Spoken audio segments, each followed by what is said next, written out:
Okay, så dersom jeg skal finne ut hvor mange mulige utfall en har av en hendelse, man kan kalle det da, så kan en se på de ulike tingene som med her. Så for eksempel hvis vi har 7 sjokolade, og så har vi 3 frukt.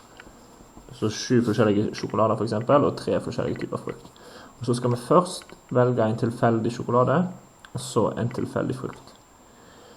Og for hver av disse sjokoladene, la oss si 1, 2, 3, 4, 5, 6, 7.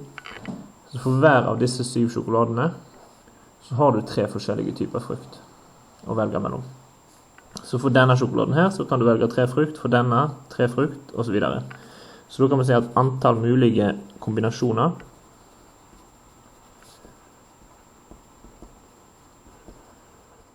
er da 7 ganger 3, altså 21.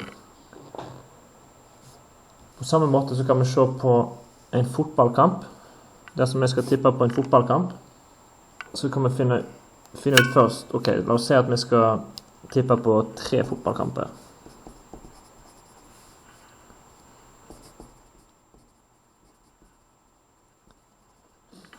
Så vil vi ved første kamp så har vi 3 forskjellige muligheter. Enten så kan vi få hjemme, eller så kan vi tippe uavgjort, eller så kan vi tippe borte.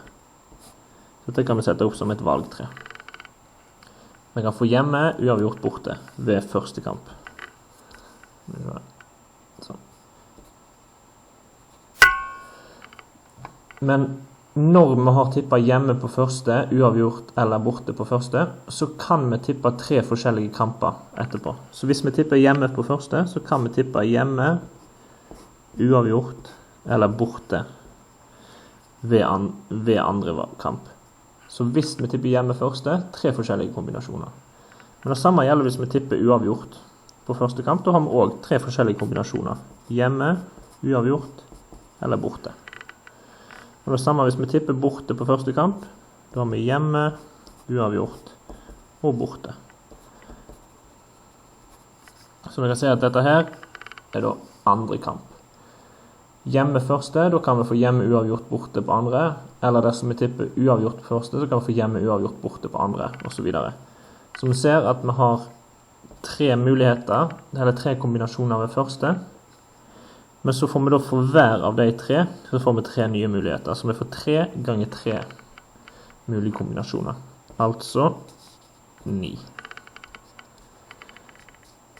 Men så er greia at dersom vi skal tippe på en tredje fotballkamp, så får vi igjen for hver av disse 9, så får vi 3 nye muligheter på en tredje kamp. For da vil, dersom vi tipper hjemme på første, og så hjemme på andre kamp, så kan vi tippe både hjemme, uavgjort og borte på tredje kamp. Og det samme gjelder hvis vi tipper hjemme og så uavgjort. Så vi ser da at vi får til sammen, så har vi ved de 2 første kampene så hadde vi 3 ganger 3 muligheter, og for hver av de 3 ganger 3 eller 9 mulighetene, så har vi 3 nye muligheter. Så dersom vi har hjemme, så har vi 3 nye muligheter. Har vi hjemme uavgjort, så får vi også 3 nye muligheter.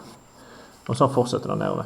Så til sammen så får vi da 9 ganger 3, fordi 3 ganger 3 er 9, som er lik 27, eller 27 muligheter. Så dersom du skal tippe på 8 fotballkamper,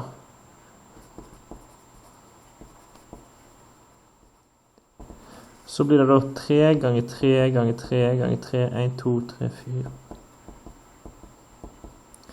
3 ganger 3 ganger 3 ganger 3 ganger 3 ganger 3 ganger 3 ganger 3. Altså 3 opphøyd i 8.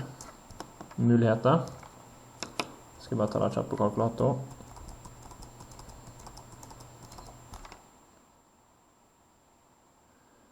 Som da er lik 6561 kamper. Så når vi tipper på 8 kamper, Så har vi 6561 forskjellige kombinasjoner. Vi kan for eksempel tippe hjemme på alle de 7 første kampene, og så borte på den siste. Eller uavgjort på den siste, eller hjemme på den siste. Så du ser, hvis du skal ha en tippekupong med 12 kamper, så blir det fort en del muligheter her, og det er relativt stor sjanse for at du ikke klarer å tippe riktig.